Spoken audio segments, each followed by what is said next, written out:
Welcome to my spoiler-free review of the 2013 German miniseries Generation War, or in German, Unsere Mütter, Unsere Väter, translated as Our Mothers, Our Fathers. And yes, I probably butchered the pronunciation. Apologies. So, this is going to be 100% spoiler-free. I might talk fast because my back pain continues. And let's see, I do not intend to make any jokes in this video, as I did not in my spoiler-free video, spoiler-filled videos on the individual episodes. The playlist for every video I make on this show is in the description box, given the serious subject matter. And yes, I think that pretty much covers the introduction. Right, and I will be talking about some of the intense material intense content in the miniseries, so be aware of that. I think I'm just gonna get there's very little negative about the show. By and large, I really love this miniseries, and yeah, I'm just going to get the little bit that I didn't love out of the way immediately. There's a lot of plot armor, and yeah, basically people make it out of situations they really shouldn't. And there is also a little bit much melodrama. Really, as far as I can tell, I think the idea is they were trying to live up to, the standards of, I mean, yeah, the miniseries is 11 or 12 years old by now, but yeah, back then as today, there is an expectation that you have to keep the audience engaged by every so often, in TV and such, every so often you have to show something really dramatic. And at times, it just doesn't really need to be there, and doesn't, yeah, that's basically it. Other than that, absolutely amazing. So I'm not gonna say I love before every single of the following things I'm gonna say. Basically, I'm not sure I have anything negative left to say about this miniseries at all. So unless it sounds super negative, please assume that I'm saying it as praise. This is a miniseries that takes World War II very seriously, as it should. The atrocities by both Nazis and Soviets are on display and not shied away from.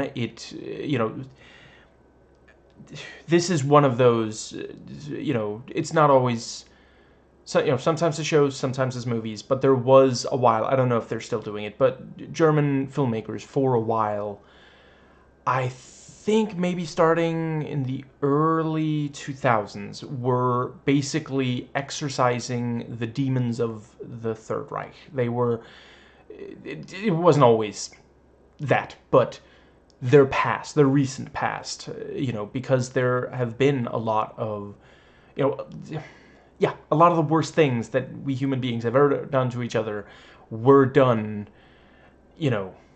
yeah, during the Nazi regime, and yeah, a lot of them by Nazis. So Germans felt the need to deal with this, and it's led to some amazing movies and, this amazing show.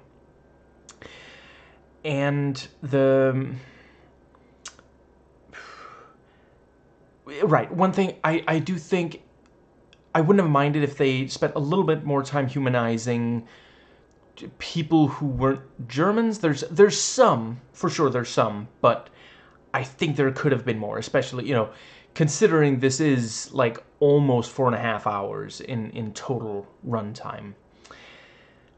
But it is, yeah, unflinchingly honest about the brutality, the sometimes gratuitous cruelty, and just the way that you were not safe under Nazi rule. It wasn't a meritocracy. Someone who wasn't that impressive could gain a lot of power, someone who did a lot of good could lose everything.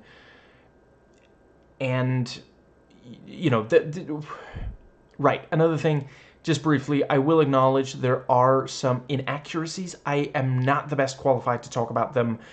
Thankfully, I don't have to be, because others have already done it, so I encourage you to look at what they've written and such. Yeah, there are various power dynamics at play, including sexual ones, and this very much explores sort of where does it go, where at what point does sex that is like not the most enthusiastically consensual become actual rape, and explores what it does to someone to experience that. Let's see. Right. Okay, one more negative thing. Some of the battle scenes do actually kind of feel... It feels disrespectful to say Hollywood, because Germany had... You know, at a time when Hollywood was like, ooh, look, let's film a train going towards the camera, you know, Germany was doing... Okay, not at the exact same time, but, you know, way back when. You know, some of the best early movies are German. You know, if you've never treated yourself to German expressionism, you are missing out. You gotta watch some Fritz Lang, for example. Just, yeah, words fail me. I will almost definitely at some point cover at least some of his... I gotta at some point do a video on Metropolis, because yeah. Right, and, okay, so apparently some people read that movie as being, like, anti-communist and bordering on, like, pro-fascist. That is not my reading of it at all. If it were, I would hate the movie. But let's see,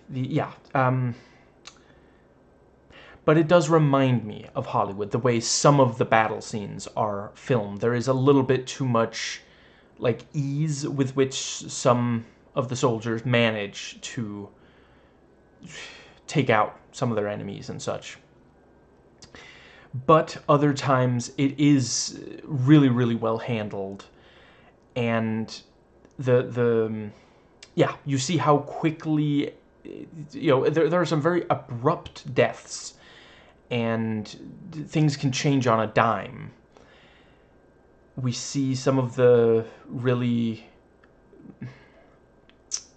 Right. One thing we see is that the circumstances make good men cruel and soften cruel men. Not always, but some of the time. And I was actually... I quite appreciated how certain characters at first seemed very one-note, and then over the course of it, we would see, oh, there is more to them. That's a facade. They are trying to keep people from thinking this other thing about them that is technically true of them. And it was very much a time of trying to be something you weren't. You know, nobody could live up to the Nazi ideal, even if one wanted to, which obviously one shouldn't. The cinematography is really, really great. At times, it's very tight on characters and kind of puts you right there, and at other times, it's very cinematic. There are also some really impactful cuts.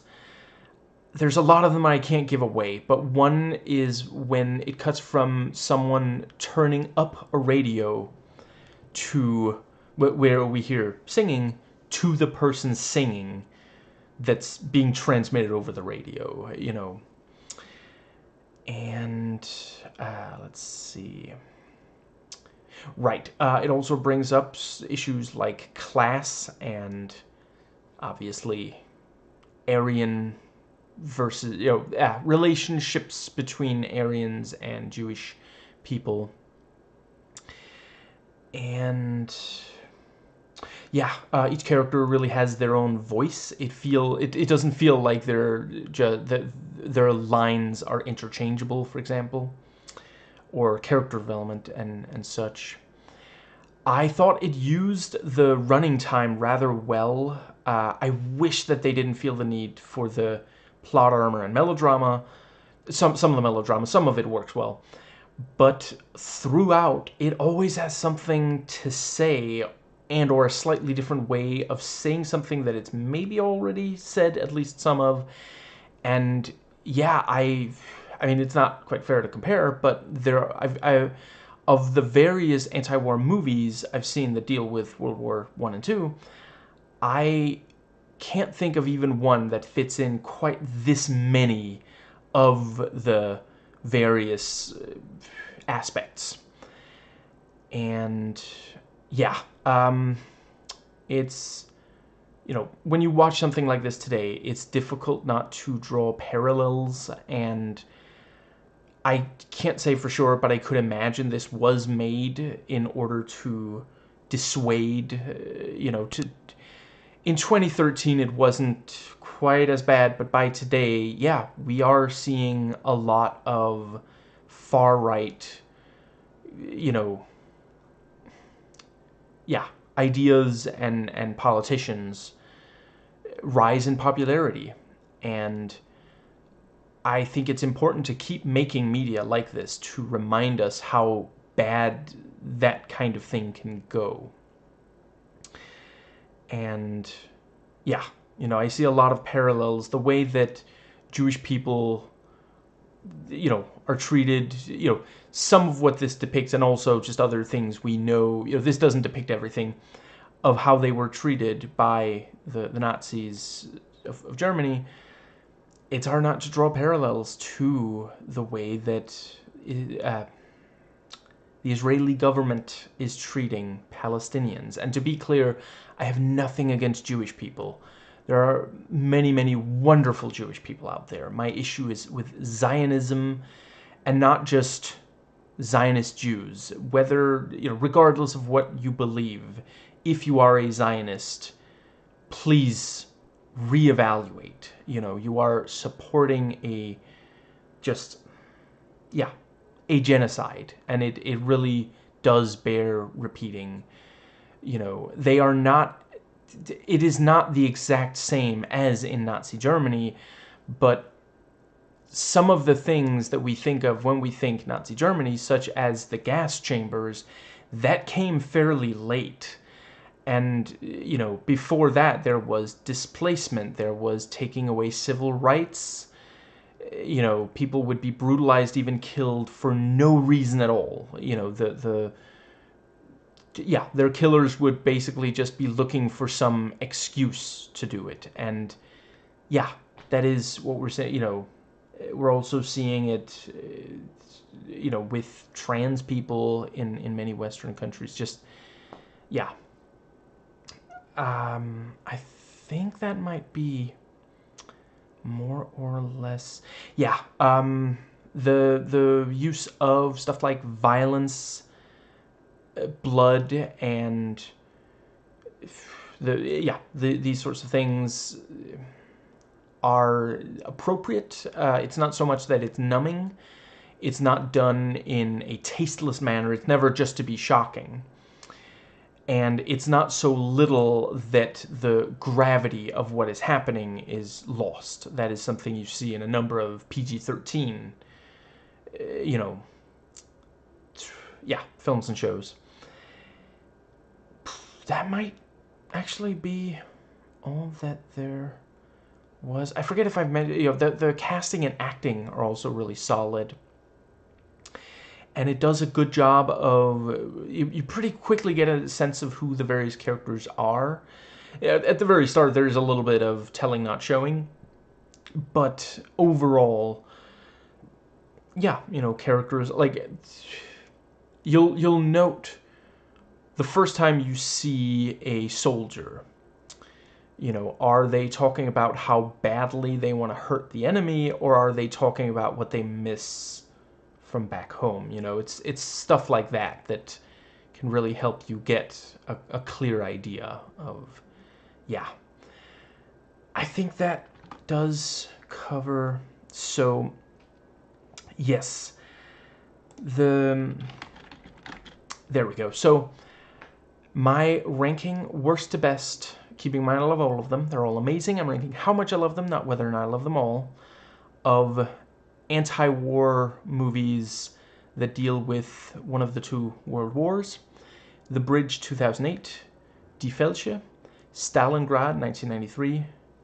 This. All Quiet on the Western Front, 1929. Das Boot. Downfall, 1917. All Quiet on the Western Front, 1979. And The Bridge, 1959. Yeah, this is a strong 8 out of 10, and I 100% recommend it. Yeah, just deeply emotionally engaging, and just really manages to put a spotlight on nearly every single thing that was terrible about World War II and the Nazis, whilst also remembering that for the evil that, the Nazis chose to, many chose to engage in themselves, some chose to just passively let it happen. It is important to remember that evil, at the end of the day, is a choice. It's not an inborn quality. This kind of thing could happen again, and, in some places we're terrifyingly close to it happening again. And it is crucial that we remember they were human beings that were led astray and did some terrible things. I'm not saying we should forgive them. First of all, that's not for me to say. I'm not Jewish. I'm not Eastern European. I don't. My country was not that negatively affected. I'm Danish, and by the time I was even born, it was long after. But I do think it is crucial not to fall into the trap of just saying, oh, the German Nazis, they were just all, they were born evil. They were evil. They were choosing evil, but they weren't born that way. They ended up in that situation, and, without being careful, so could we.